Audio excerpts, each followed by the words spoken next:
আসসালামু আলাইকুম।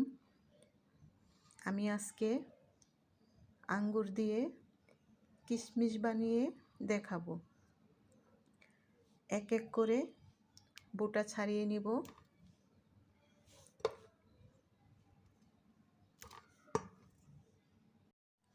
বোটাগুলি আমি ছাড়িয়ে নিয়েছি। এখানে আধা কেজি আঙ্গুর, আধা কেজির চেয়ে একটু বেশি আমার ঘরে আগের ছিল, আমি সেগুলিও সাথে দিয়েছি। আমি আঙ্গুর ভালোভাবে ধুয়ে নিব। আঙ্গুর ফলগুলি আমি ভালোভাবে ধুয়ে নিয়েছি। আমি ভাপা পিঠার পাতিলে দিয়ে বাফিয়ে নিব। আঙ্গুরগুলি অল্প অল্প করে দিয়ে বাফিয়ে নিব। আমার ঘরে বড় ছাঁকনি নেই, তাই আমি এটার মাঝে দিয়ে বাফিয়ে নিব। যদি আপনাদের ঘরে বড় ছাঁকনি থাকে স্টিলের বা সীসার, তাহলে সেটা দিয়ে ভাপিয়ে নেবেন। আমি এইভাবে দিয়ে নিয়েছি। তারপর ঢেকে দিব, ভাপটা যেন কোনো দিক দিয়ে না বের হয়, এভাবে ঢেকে দিব। আমি খুলে দেখে নিব। এই দেখেন কালারটা চেঞ্জ হয়ে গেছে। এখন নামিয়ে নিব। প্রথমটা নামিয়ে নিয়েছি, এখন দ্বিতীয়বার আবার দিচ্ছি।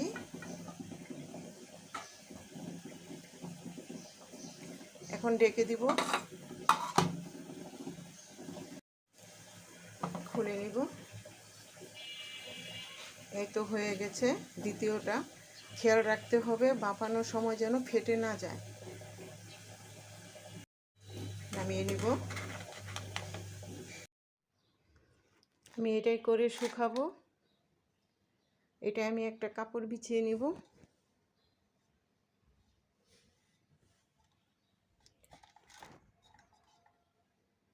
কাপড়টা বিছিয়ে নিয়েছি। আমি একটা একটা করে দিয়ে দিব।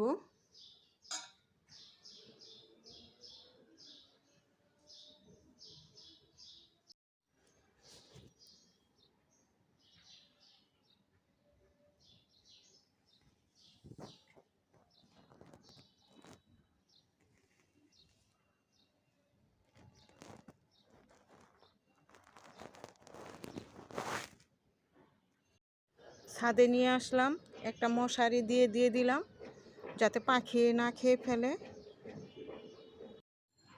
আমার কিশমিশ বানানো হয়ে গেছে। এই দেখেন আমি শুকিয়ে নিয়েছি, এরকম করে শুকিয়ে নিয়েছি। দেখেন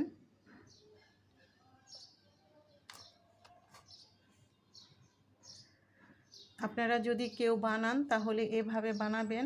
আর আঙ্গুরের চেষ্টা করবেন আঙ্গুরের এই বোটাগুলি রাখার জন্য। এটি রাখলে ভালো হয়। আর পচা আঙ্গুর দিবেন না কখনো।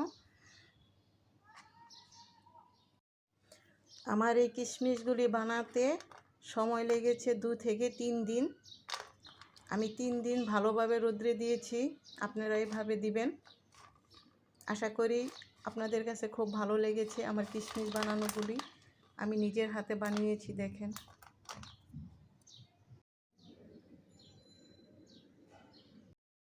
এখানে আধা কেজি আঙ্গুর ফল নিয়েছি। বানানোর সময় আমি আবার 4-5টা খেয়ে ফেলেছি। এই এতটুকু হয়েছে, দেখেন।